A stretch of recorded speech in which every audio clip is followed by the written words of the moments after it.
After what was a November to remember and following the WWE's Survivor Series on Peacock, what did you think about the Survivor Series? Was it forgettable? Was it memorable? Was it remarkable? Was it stunning? What was the show? What was the match? What was the predicament? What was the spot of the night? What did you overall think about the November tradition known as the Survivor Series? And ladies and gentlemen, it was all about survival. It was all about retaliation. It was about retribution. It was all about revenge at the Survivor Series. And again, guys, this all boils down to what you think and what you want to say and your comments and your opinions, because this show is all about you. Now, after watching the Survivor Series, do you have any more suspense? Do you have any more question? Do you have any more doubt? We all thought Paul Heyman was going to turn. We all thought he was going to go the other way. We thought he was going to turn the other cheek. Paul Heyman stood with the bloodline. Is there animosity between CM Punk and Roman Reigns? How is this all going to boil over? What is going to be the response? What is going to be the reaction to the WWE Survivor Series? And again, guys, it's all about your thoughts, your comments, and your opinions. I want your review. Out of 10 stars, what would you review and rate Survivor Series? Now, I wouldn't say it was the greatest Survivor Series of all time. Hell, I would even say it was the best Survivor Series of all time. I would say it was at least worth a watch. And it was okay for what it was. Like I said, it's okay. I don't know if this is one of those Survivor Series that you're going to remember 5, 10, 15 years down the line. But again, definitely worth a watch in my opinion. If I were to rate it out of 10 stars, because this show is called Sean's View, by the way, I'm looking at about a 7.5 out of 10 stars. Also, ladies and gentlemen, we are receiving word right now. Again, remember now, between CM Punk and Paul Heyman. Paul Heyman owes CM Punk. Paul Heyman owes CM Punk something. What is that something? Well, ladies and gentlemen, according to those in the know, that something is something that we, and again, we might have bits and pieces of it right now, parts of that, but that could involve either A, CM Punk being involved in the Royal Rumble as number 30, to go to main event and headline WrestleMania.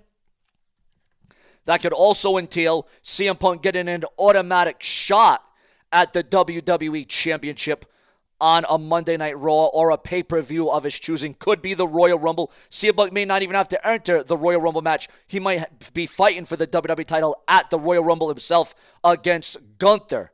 Also, ladies and gentlemen, we're receiving word right now, according to those in the know, either as a co-general manager or as a general manager, as a GM, we are receiving word right now that Paul Heyman could be revealed as a partnership, more on-screen time for the wise man as perhaps a Smackdown general manager. But how about Roman Reigns? How does he twist? How does he tie into all of these intangibles? Well, ladies and gentlemen, if it does come down to CM Punk and Roman Reigns in the Royal Rumble match itself, we are looking at the following. We are looking at CM Punk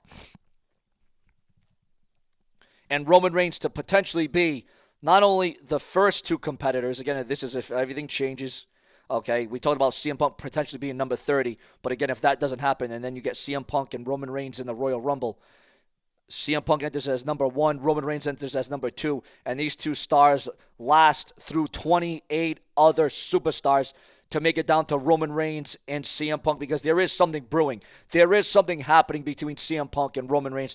The match is too big. It is too blockbuster. It is too marquee to just ignore it and just put it off to the side and just say, well, this is just another match. No, this is something big. This is something ginormous. Even rumors and speculation of CM Punk versus Roman Reigns at WrestleMania. That's another thing being thrown around. Again, a lot of rumors, a lot of speculation. Again, I know not confirmed, but again, we do talk about rumors and speculation and gossip right here on this very YouTube app. Remember to become a channel member today. It is so important to become a channel member because when you become a channel member, you become a part of the extended family of the Brash and the Brazen. We raise Seanview Entertainment. You can help raise Seanview to new levels and new heights, and then you're going to know that everything is going to be just all right. Also, ladies and gentlemen, coming in from there, we're also receiving word right now. We got a lot more bonus material. We have a lot of bonus coverage to give you during this very episode of Seanzviewent Entertainment. Jimmy Uso got injured at the Survivor Series. So did Bronson Reed.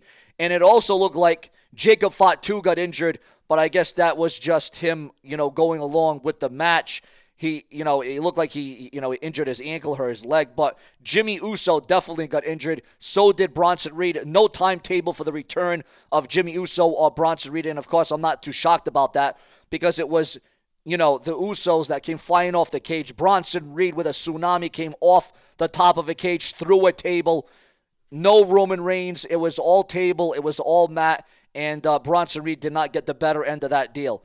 CM Punk can't believe that Sami Zayn lost to Johnny Knoxville at WrestleMania 38. And this was during the press conference. Also, the OG Bloodline and CM Punk defeated the New Bloodline and Bronson Reed in the men's War Games match. Now, you saw an instance, you saw a moment, you saw a time in this match when CM Punk and Roman Reigns, they shook hands. But is there more to that shaking of the hands than meets the eye? Now, would you want to see Paul Heyman as the new general manager or the co-general manager of WWE SmackDown? Your thoughts, your comments, and your opinions.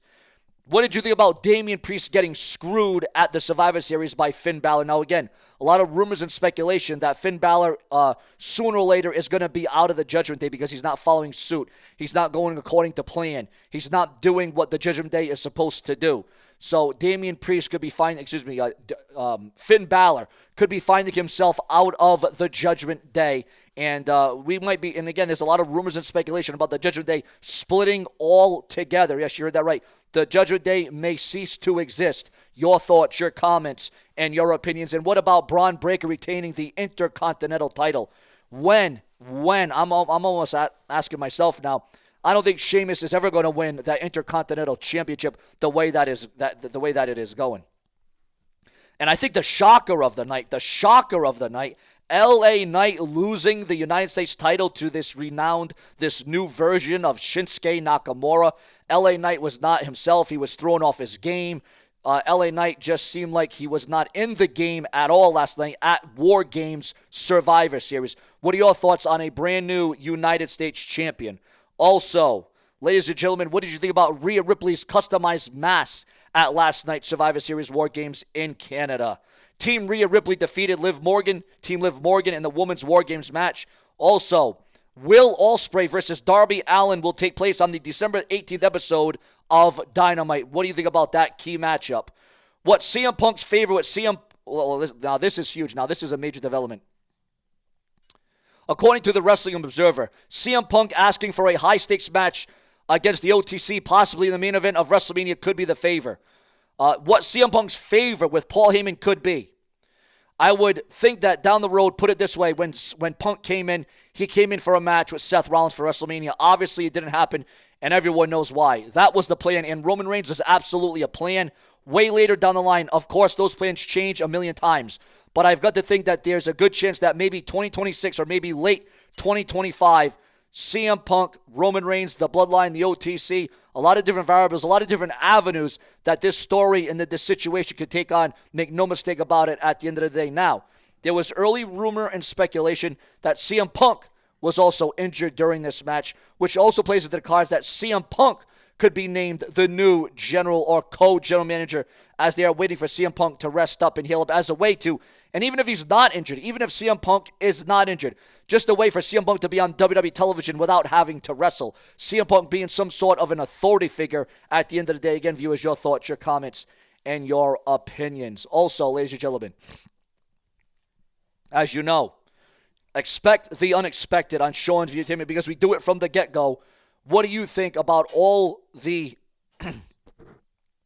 things, all the stuff that happened in the Survivor Series, and what do you see the future being? What is the future of WWE going into the new year with Netflix and John Cena and everything that goes into it? There's a lot to unravel. There is definitely a lot to unpack here.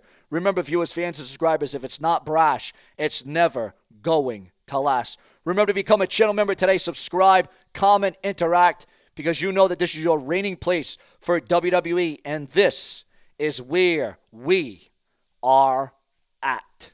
Subscribe. Will there be any more twists and turns on the road to WrestleMania? Plenty more to come.